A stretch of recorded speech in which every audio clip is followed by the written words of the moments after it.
Ouedraogo, l'enfant issu de l'union légendaire entre Yenenga et Riale. La naissance de Ouedraogo est liée à la légende de la princesse guerrière Yenenga. Il en existe cependant plusieurs versions. Bien que tous en fassent un descendant de la princesse Yenenga, cette dernière est le plus souvent citée comme sa mère, ou plus rarement comme sa grand-mère. Ne voulant pas être l'objet d'un mariage forcé, Yenenga quitte les terres de son père en chevauchant son étalon, qui l'embarque vers une hutte au fond d'un bois où vit un chasseur d'éléphants du nom de Riale. Acceptant l'hospitalité du chasseur, elle s'unit à lui et donne naissance à Ouedraogo, ou bien à Massom, selon la version qui fait de Ouedraogo le petit-fils de Yenenga.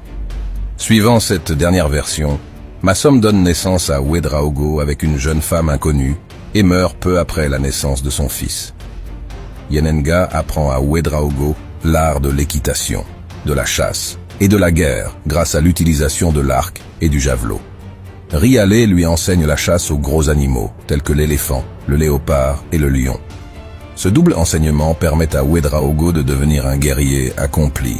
Sur l'initiative de sa mère, il fonde le royaume des Mossis, dont Yenenga devient reine régente. Elle lui propose de rendre visite à son grand-père, le roi Nedega du royaume d'Agomba, alors qu'il est âgé de 15 ans, mais réputé aussi fort qu'un homme de 30 ans grâce à l'entraînement qu'il a suivi.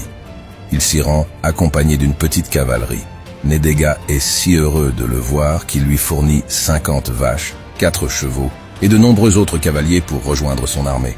Avec cette armée, Ouedraogo unit les différentes ethnies et affirme son statut de roi, et fonde la ville de Tenkodogo. Il épouse la reine Puiriketa, avec laquelle il a 3 fils, Rawa, Diabalompo et Zungrana.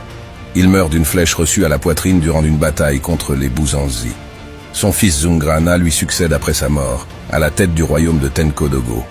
Ouedraogo est considéré comme l'ancêtre et le fondateur du peuple des Mossis, qui forme l'ethnie la plus importante du Burkina Faso.